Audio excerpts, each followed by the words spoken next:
ვისაუბრებთ საკმაოდ გავრცელებულ, მაგრამ ხშირად უყურადღებო დატოვებულ პრობლემაზე, ვარიკოზულ დაავადებაზე. ხშირად ვარიკოზული ვენები მხოლოდ კოსმეტიკურ დისკომფორტთან ასოცირდება, თუმცა რეალურად საქმე გვაქვს სამედიცინო მდგომარეობასთან, რომელიც დროულ დიაგნოსტიკასა და მკურნალობას საჭიროებს. ვარიკოზული ვენების თანამედროვე დიაგნოსტიკასა და მკურნალობის მეთოდებზე გაგვესაუბრება ნიოსპიტალის ანგიოლოგი მარიამ გრძელაძე. მარიამ, მოგესალმებით. პირველ რიგში მოგვიყვეთ, რას წარმოადგენენ ვარიკოზული ვენები და ამდენად დიდი პრობლემა არის ეს ხალხისთვის. დიდი მადლობა მოწვევისთვის. ქვედაკიდურების ვენების ვარიკოზი არის ქრონიკული დაავადება, რომელიც ხასიათდება ვენების გამობერვით, შეშუპებით, კანის ცვლილებებით და საბოლოო სტადიაში შეიძლება წყურის განვითარებამდე მიგვიყვანოს. ეს არის პირველი სიმპტომები, რაზეც ყურადღება უნდა მიაქციონ, თუ არის კიდევ რაღაც სიმპტომები, რაზეც მიუთითებს, რომ ეს დაავადება ვითარდება.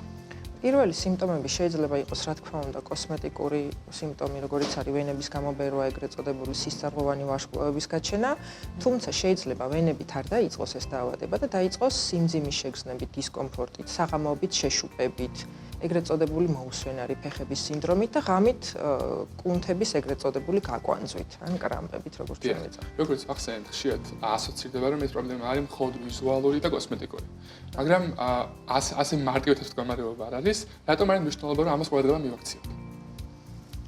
იმიტომ რომ რა თქმა უნდა კოსმეტიკურად გამოვლინდება ეს დაავადება, მაგრამ ამ დაავადებას საფუძვლად უდევს ვენის კედლის გათხელება და სარქველების ინკომპეტენცია, ანუ სარქველები რო არ მუშაობს მაგის გამო. სისხლი იმის მაგივრად რომ ერთი მიმართულებით მიდიოდეს ვენებში, უკან ბრუნდება, იწვევს სისტემის გადატვირთვას და შესაბამისად ვენების გამობერვას, კანის ცვლილებებს, მუდმივ შეშუპებას და შეიძლება რომ კანის ისეთ შეუქცევა დააზიანებამდე მიგვიყვანოს, რომ წყლულიც განვითარდეს, ეგრეთ წოდებული ტროფიკული წყლული.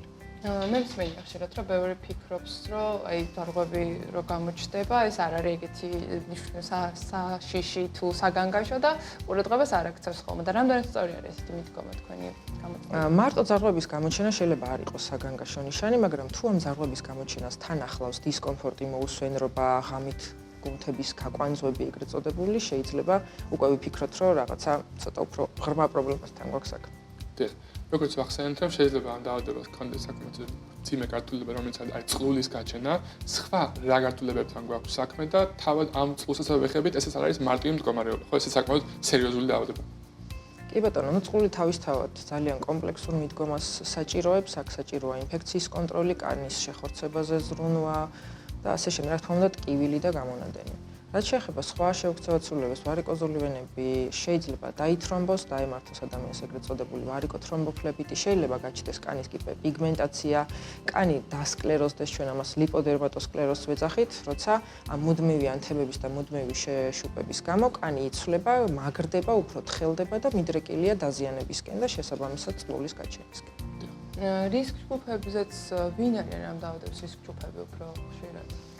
ამ დაავადების რისკ ჯგუფების უდიდეს პოპულაციას ქალები წარმოადგენენ თავიანთი ჰორმონული ცვლილებების გამო, იმიტომ რომ ჰორმონები ზოგადად ძალიან მოქმედებს ვენის კედელზე, ვენის კედელს ათხელებს და თვეში ერთხელ იქნება ეს ორსულობა, იქნება მშობიარობა, ლაქტაცია თუ ასე შემდეგ, ასევე ფარისებრი ჯირკვლის პრობლემები, როგორც ვიცით, ქალებში უფრო ხშირად არის. ამიტომ ეს ჰორმონული დისბალანსი ვენის კედელს ათხელებს. კიდევ ის ჯგუფში არიან ადამიანები, ვისით პირდაპირ ოჯახის წევრებსაც აქვთ ვარიკოზი, ანუ შეიძლება ეს გარკვეულ გენეტიკურ წინასწარ-განწყობაზეც ვისაუბროთ ამ დროს. დიდი შანსია, თუ თქვენს პირდაპირ ოჯახის წევრს აქვს ვენური პრობლემა, პაციენტსაც გამოუვლინდეს ვენური პრობლემა. მამაკაცები წარმოადგენენ პოპულაციის მეოთხედს, ანუ ისე არ არის, რომ საერთოდ არ ემართებათ, სადღაც მეოთხედში რისკ ჯგუფში შეიძლება რომ მამაკაციც მოხვდეს. აი რა შეიძლება ესეთ დროს მოხდეს, რომ თუ დროულად არ ვიმკურნალებთ ამ დაავადებას? თუ დროულად არ ვიმკურნალებთ ამ დაავადებას, შეიძლება კანზე დაგვემართოს ისეთი შეუქცევად ცვლილებები, რისიც უკან მიბრუნებაც უკვე გაგვიჭირდება, მაგალითად, კანის გამუქება, გაშავება, ეგრეთ წოდებული პიგმენტაციის გაჩენა, კანის დათხელება და ტრავმატიზაციისკენ მიდრეკილება. ასევე ვენების დათრომვა, ხანდახან კანი იმდენად თხელდება და ვენებიდან სისხლდენაც კი იწყება. რა გზები არსებობს, რომ ეს დაავადება დროულად აღმოაჩინოთ და უკვე შემდგომ ვიმკურნალოთ მას? რასაკვირველია, პირველ რიგში საჭიროა ანგიოლოგის კონსულტაცია, რადგან ანგიოლოგმა პირადი გასინჯვით, გამოკითხვით და ასე შემდეგ გაარკვიოს მართლა ვარიკოზულ დაავადებასთან გვაქვს საქმე თუ შეიძლება თქვა ფეხების სიმძიმე უფრო ნევროლოგიურ დაავადებასთან ან რევმატოლოგიურ დაავადებასთან იყოს კავშირში.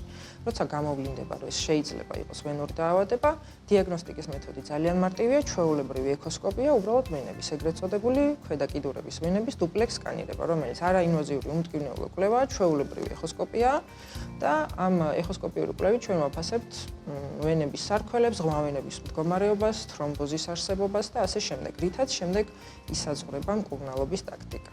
და მკურნალობა რას მოიცავს და რეაბილიტაცია თუ აქვს რთული ან როგორი პროცესია? მკურნალობა ჰოსპიტალში თანამედროვე მეთოდით ხორციელდება, ეგრეთ წოდებული რადიოსიხშირული აბლაციის გზით.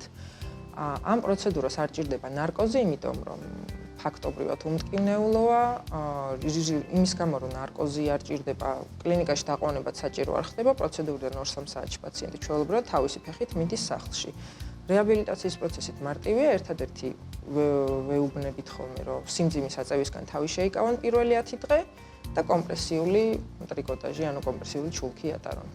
სხვა მხრივ ეს ოპერაცია კეთდება იმისთვის, რომ პაციენტი თავის ნორმალურ სამუშაო გრაფიკს დაუბრუნდეს მალევე. დიდი კომფორტია თანამედროვეობაში, როცა შეგიძლია რომ მარტივად დაუბრუნდე რაღაცა პროცედურისგან. ზოგიერთი ჩვენი ძალიან დაკავებული პაციენტი მეორე დღესვე გადის ხოლმე სამსახურში თავისი ჩულკებით. რაც შეეხება პრევენციას ამ მდგომარეობის, ამიტომ არის ყოველდღიური ცხოვრების სტილის ცვლილება ეფექტური, რომ თავიდან ავირიდოთ ვარიკოზული ვენების პრობლემა, როგორც არის ვარჯიში მაგალითად ასე. კი ბატონო, ვარიკოზული ვენების თავიდან არიდება ეს თავისთავად შეიძლება არ მოხდეს, უბრალოდ ჩვენ შეგვიძლია შევამციროთ ან გავაჩეროთ დაავადების პროგრესირება, იმიტომ რომ ეს მაინც ქრონიკული დაავადება თავისი გზით მიდის. ჩვენ რითიც შეგვიძლია რომ მივეხმაროთ.